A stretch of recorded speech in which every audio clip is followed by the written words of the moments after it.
"Mom, there's a man pointing a gun at me." Her voice on the line was calm, almost clinical.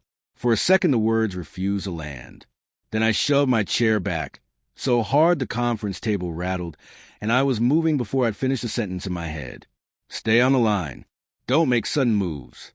"I'm leaving now," I said, already halfway out the door. "And come home. Now, before this guy becomes the evening news." I left behind the stunned faces of colleagues and a conference room that suddenly felt absurdly small. We'd been in Oakwood Estates for exactly 2 weeks. 2 weeks. Who could have guessed that the carefully manicured brochure promised a quiet life? But the neighborhood came with a brass badge, a binder full of petty rules, and a man who painted excess on lawns like he was marking territory. If you're watching this because an HOA is making your life miserable, drop a comment. Tell me the stupid rules they've tried to saddle you with. Small abuses don't stay small. They metastasize. My name is Sarah Mitchell. I'm 45, a consumer rights attorney in Chicago. After a surprisingly civil divorce, I wanted a fresh start. A colonial home, safe streets, neighbors who wave back. Oakwood's glossy open house convinced me. Stately homes, trimmed hedges, the promise of community. The realtor mentioned an active HOA, and I shrugged. I'd lived under covenants before. How bad could it be? Worse. Much worse. On my first full day in the house, a woman, at my door, introduced herself like an emissary from a cult. Karen Wilson, early 50s, clutching a thick binder. "Welcome to Oakwood Estates, Mrs. Mitchell. This is your welcome packet and rule book. Please review it quickly to avoid any incidents." She said incidents like she'd rehearsed it, then glanced over her shoulder before hurrying back to her car. Strange, I thought, and chalked it up to nervousness. Later, flipping through the binder, an attorney's brain does what it does. Flags the legally dubious. No street parking between 10 p.m. and 6 a.m., even for guests. Gatherings capped at 8 people unless the HOA signs off. Mandatory quarterly attendance. Fines that start at $50 and double each time. The kicker, a clause reserving the board the right to enter private property with 24-hour notice for compliance inspections. That read like a finger in the face of property law. I made a list of questions for the next meeting and set the binder aside. Jessica arrived a week later for a 2-week visit. At 32, she was brilliant, steady, and, to the neighbors' eyes, just my daughter. What most people didn't know was that she commanded an FBI tactical team in D.C. She didn't wear the job on a T-shirt. She described herself as a government employee, polite and minimal. I was thrilled to have her, partly because I missed her and partly because I wanted her practical take on security upgrades. The first neighbor to introduce herself was Linda Thompson, a tiny woman with a grin, who called herself the neighborhood gossip. "You must be Sarah's daughter," she said, squeezing Jessica's hand. "Welcome to our little kingdom. Careful not to break any royal decrees, or you'll meet our self-appointed security chief, Doug. Thinks a badge he bought online makes him sheriff." She leaned in. "Watch Richard Connors, too. Runs this place like he's still a cop. Word is he left under a cloud, but he's got friends. He runs this HOA like it's his personal fief." Linda's conspiratorial chuckle should have been a warning. 2 nights later, I found a bright orange notice tucked under my windshield wiper. Violation, improper parking. Fine $50. Payable within 7 days. The line I'd crossed wasn't even visible in the dim streetlight. I'd been 2 inches over at most. Jessica laughed, not unkindly, and looked closer at the signature. D. Peterson, Security Enforcement, she read. Is that even an official role? I was drafting an email citing state statutes on reasonable enforcement when my phone rang. "Mrs. Mitchell, this is Richard Connors, Oakwood Estates HOA president." The voice said, polished low, threaded with something hard. "We receive your concerns about parking enforcement. Perhaps you don't yet understand how things operate here. We enforce rules to protect property values. You should pay the fine and adjust your attitude. Oakwood isn't always the right fit for newcomers who push back. The next HOA meeting is tomorrow night, mandatory attendance." He hung up before I could answer. The thinly veiled suggestion that things might get uncomfortable sat in my stomach like a cold stone. The next afternoon, a heavy-set man in a security-style uniform, Doug, came out and painted a huge red X in spray paint across our front lawn. He moved slowly, deliberately, finishing the mark before turning. Official HOA warning, he said when I demanded to know what he was doing. This property has received multiple compliance notices. This is your final warning. He tapped a conspicuous holster on his belt as if demonstrating authority, then walked to a car across the street. We'd received exactly one notice. Jessica, calm and efficient, stepped to the window and began taking photos. She didn't panic. She cataloged.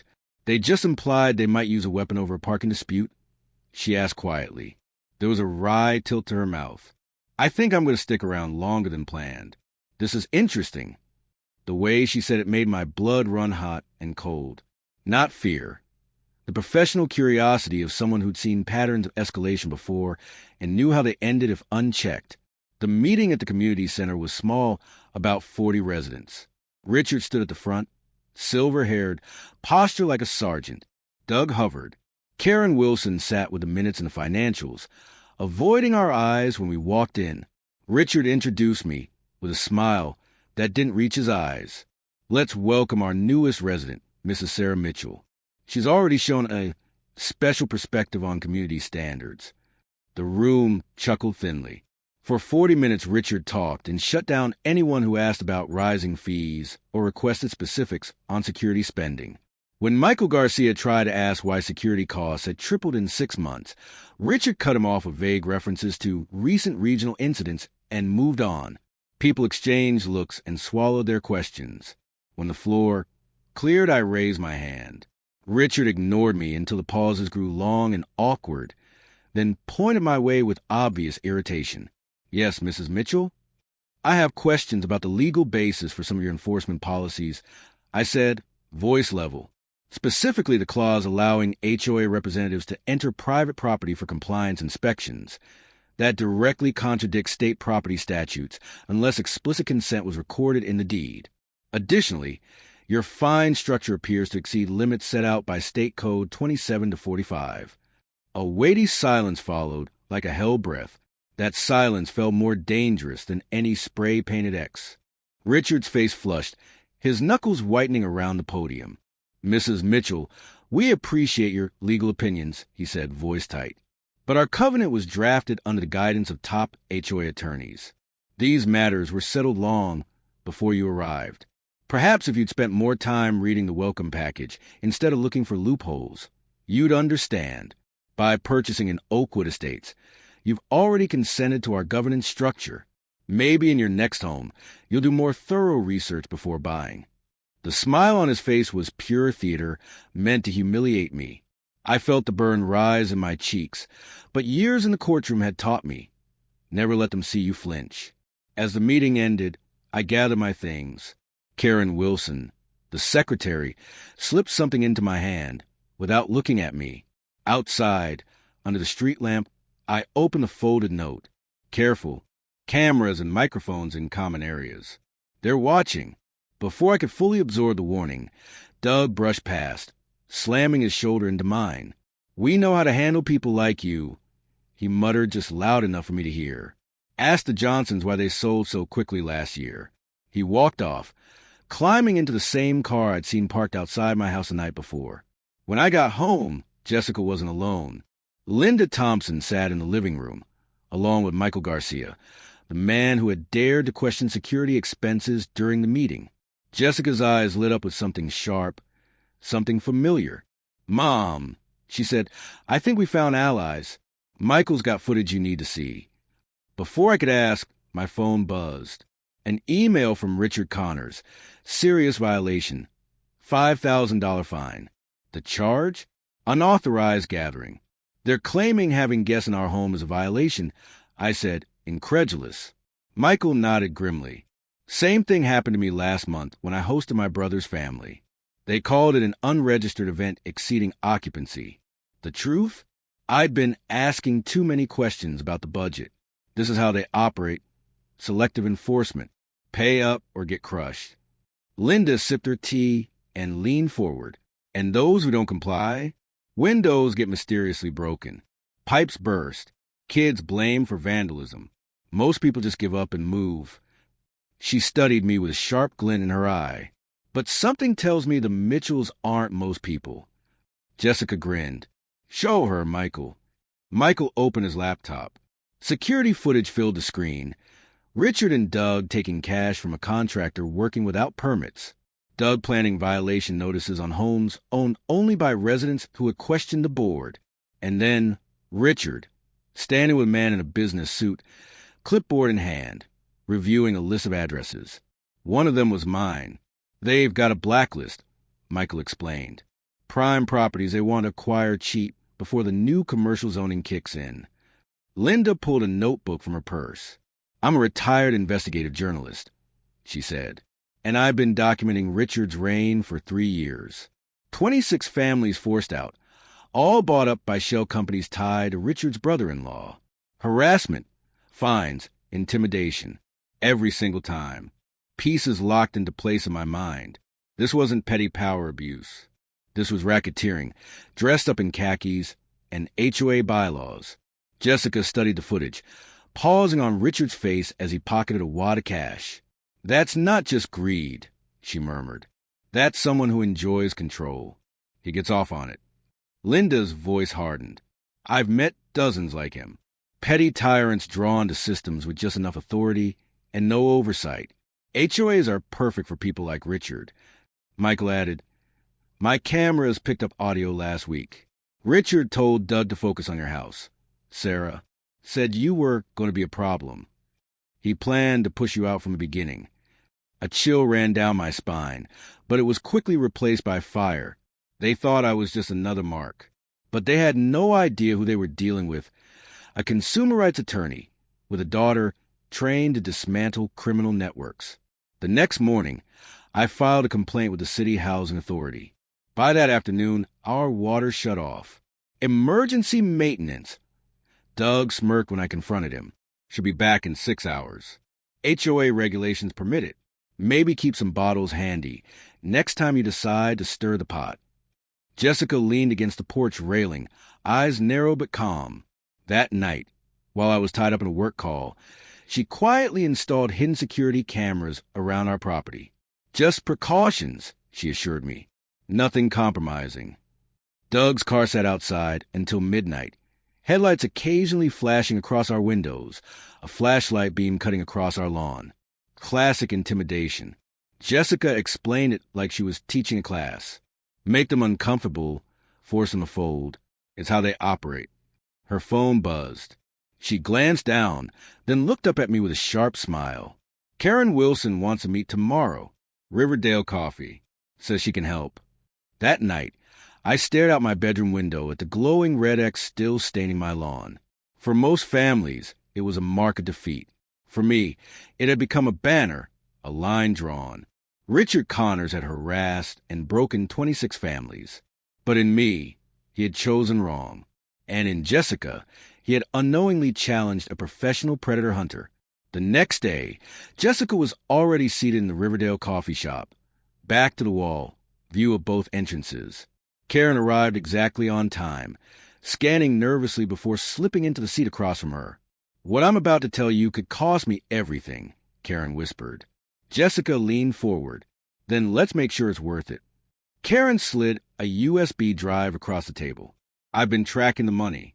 2 years' worth of records. Nearly $500,000 siphoned through fake maintenance companies, all tracing back to Richard's shell corporations. He thinks I'm just a secretary. He doesn't know I'm an accountant. Her hands trembled. My mother lived here before me. He drove her out, too. She sold for 30% below market to his brother-in-law. I've been biding my time, waiting to prove it. While Jessica was gathering evidence, I discovered a new charge on my HOA bill, enhanced security assessment. $200 per month. No vote, no warning, just theft neatly itemized. When Jessica came home, her eyes were blazing. She dropped a folder of Karen's documents onto the table. They're targeting your house specifically, Mom. Your lot is one of 5 properties they need to complete a redevelopment block. And Richard plans to squeeze you until you break. They had already forced out 3 of the 5 homeowners who stood against them. Only us and the Garcast remained. Jessica pulled up a map on her laptop. Nearly a third of the homes in Oakwood Estates now registered under shell LLCs, all connected to Richard's brother-in-law. This isn't just petty HOA corruption, she said, her tone grim. It's organized real estate fraud. They're manufacturing violations, slapping homeowners with fines, pushing people into foreclosure, and then scooping up the properties at bargain prices. That night, Jessica called Agent Thomas Davis at the FBI. Within hours, she had background checks on Richard and Doug. What came back was disturbing. Richard had been forced out of the police force after multiple excessive force complaints and an investigation into evidence tampering. Doug wasn't even licensed security. His concealed carry permit had been revoked years earlier for waving a gun at a shopper in a supermarket. Worse, the FBI was already circling Richard in a broader financial crimes probe involving multiple HOAs across the county. As we processed this, I discovered fresh spray paint across my car. Comply or leave. Another threat added to our growing file of evidence.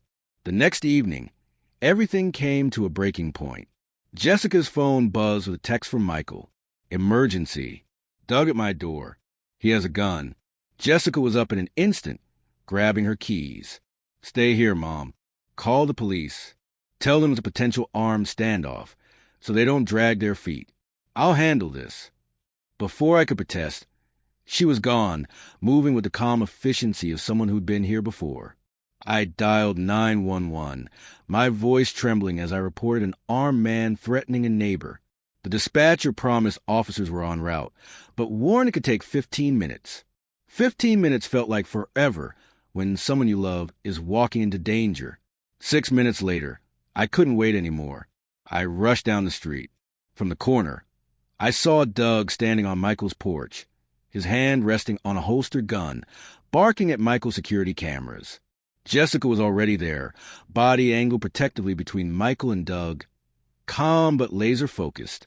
Those cameras are illegal, Doug barked. They're recording common areas. Take them down, or you'll be fined $100 a day, or we'll remove them ourselves. Michael didn't budge. They're on my property, recording my property. That's legal. State law protects it. HOA rules can't override that. Doug's face twisted with rage. Section 12 forbids surveillance of common areas. Don't make me say it again. Jessica's voice sliced through his threats, steady and precise. Section 12 covers landscape maintenance schedules, not security cameras. I've read your covenants cover to cover. There's no such rule. Doug turned to her, eyes narrowed. Who the hell are you? His hand hovered closer to his gun. Jessica Mitchell, family friend. And right now, the only thing standing between you and a federal weapons charge. That was the breaking point. Doug yanked out his gun, waving it between Michael and Jessica. You don't get it. Around here, when security says take something down, you take it down. Jessica didn't flinch. She looked at his grip, almost with amusement. Finger already on the trigger? Only amateurs hold a weapon like that. Doug's face went crimson. He fired a shot into the sky. The sound cracked across the neighborhood. But Jessica was faster than the echo. In one fluid motion, she struck his wrist, twisted his elbow, and slammed him to the ground. The gun clattered on the porch. Doug's face was pressed into the wood, Jessica's knee pinning his back as she locked his arms. Michael, she said calmly, pick up the gun by the grip, use your shirt. Don't smudge the prints. Mom, tell the officers we got an armed suspect detained. When the police arrived, Jessica flashed her FBI credentials. The officers instantly shifted from cautious to deferential. Doug was cuffed and loaded into the squad car, arrested on weapons and assault charges. That's when Richard arrived, tires screeching, demanding answers. Doug works for me. This is a misunderstanding. The lead officer blocked his path. Sir, he discharged a firearm while threatening residents. Step back. Richard's rage burned through his calm facade. You'll regret this. Every one of you. Jessica only smiled. Funny, you just stole my line. The retaliation came overnight. 17 violation notices stuffed into our mailbox. Unapproved landscaping. Unauthorized cameras. Even the Red X Doug himself had painted on our siding. That evening, our flower beds were ripped out by masked teenagers. The message was clear. Richard wasn't finished. But neither were we. Heron funneled us financial records. $500,000 siphoned out of HOA funds through fake contracts tied to Richard's family. Sarah gathered neighbors outside HOA jurisdiction. 23 residents showed up, sharing stories of harassment and vandalism. Together, we formed the Fair Homeowners Alliance. Richard, furious, called an emergency HOA meeting. He sat at the head table with his board and attorney, seething. "We face a coordinated effort to destroy Oakwood Estates," he boomed, eyes locked on me. "We will discuss termination of membership for those undermining our community." But we came prepared. Patricia Reyes, an HOA lawyer, was with me, and when Richard tried to silence me, voices rose from the crowd. "Let her speak." Michael shouted, backed by dozens more. The room was mine. I laid out evidence. Financial irregularities, harassment, selective enforcement. I held back the most damning proof, saving it for court, but it was enough to shake the walls of Richard's power. Then came the shock. Karen, the loyal secretary, stood. Her voice trembled at first, then grew stronger. "Everything she said is true. I've kept records. I've seen the intimidation, the falsified violations, the stolen funds. I have proof." The room erupted. Richard's face went pale. He slammed his fist. "This meeting is adjourned." But the crowd didn't move. Linda Thompson rose from the back. "I move for an immediate vote of no confidence under Article 8. Richard stormed out, shouting, "You'll all regret this." The door slammed behind him. But for the first time, the neighborhood wasn't afraid. The remaining board members, pale and shaken, scrambled to distance themselves from Richard. They claimed ignorance of his schemes, insisting they had simply followed his lead. But it was too late. The residents, emboldened by Karen's testimony and the mountain of evidence, voted overwhelmingly to dissolve the current board and hold fresh elections. As Jessica and I drove home that night, relief mingled with unease. We had won a major battle, but Jessica's voice was steady and grim as she stared at the road ahead. "He's cornered now, Mom, and that makes him more dangerous than ever." Her words proved prophetic. When we pulled into the driveway, the broken lock on our front door stopped us cold. Jessica's hand shot out to hold me back. From the darkness inside, Richard's voice slithered out. "We need to talk. Privately. And this time, no one's calling the police." My pulse quickened as Jessica stepped forward, calm but taut, her right hand instinctively brushing the spot where her service weapon would normally rest. She was off duty, unarmed. Breaking and entering is a federal crime. "Richard," she called into the shadows. "Add brandishing a weapon, and you're looking at serious time." A harsh laugh echoed back, followed by the click of a door shutting behind him.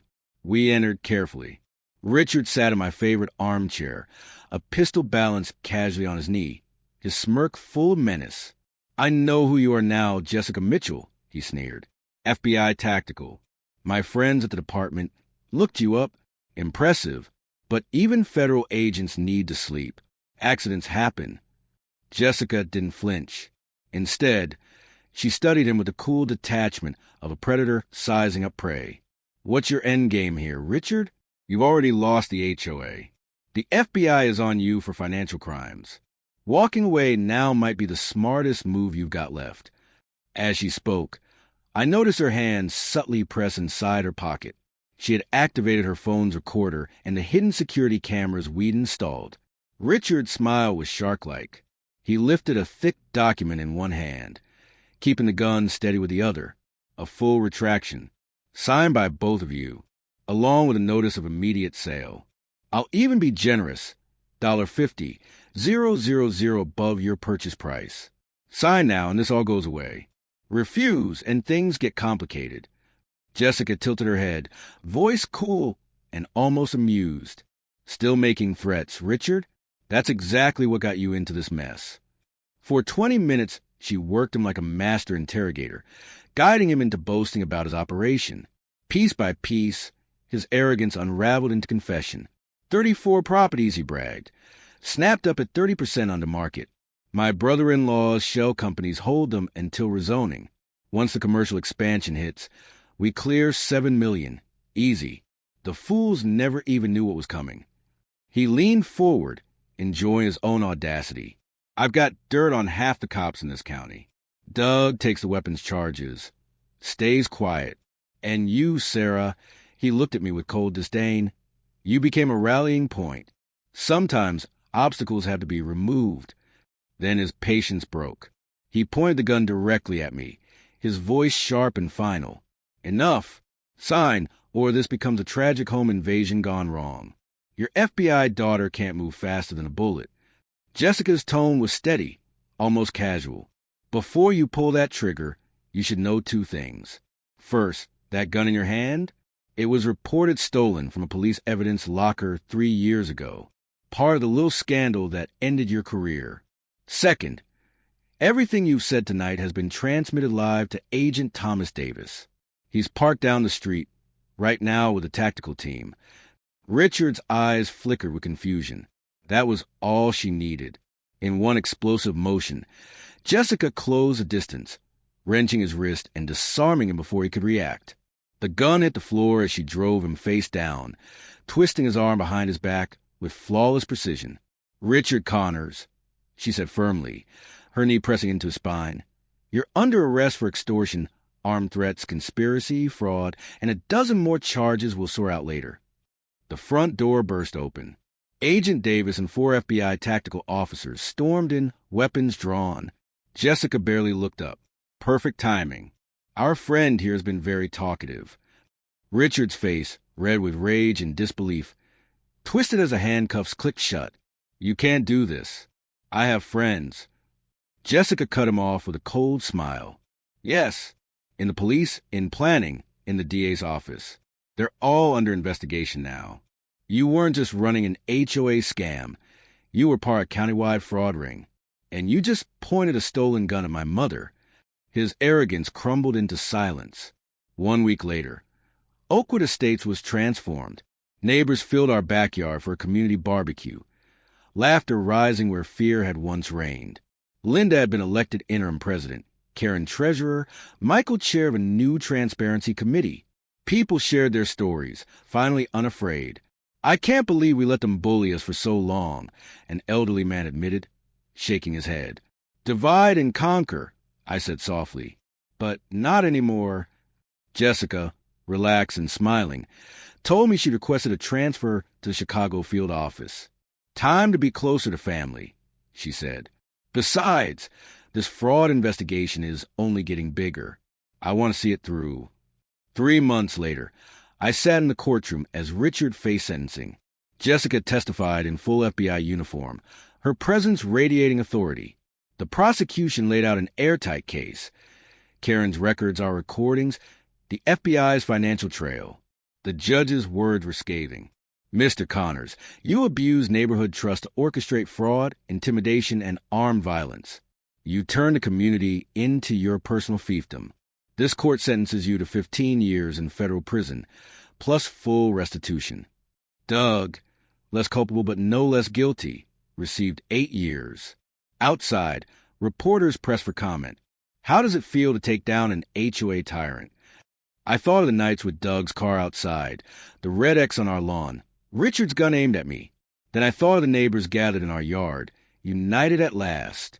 It feels like proof that even small injustices matter, I said. And that sometimes, Jessica added with a smile, a bully pointed a gun at exactly the wrong person's mother. Back in Oakwood Estates, life was brighter. The new board posted financial records online. Meetings were open. Residents finally spoke freely. Where Doug had once spray-painted a red X, we now place a small wooden sign. Protected by FBI. Think twice before pointing guns. It made neighbors laugh. But for us it meant something deeper. Bullies only win if people stay silent. And this time, the silence was broken for good.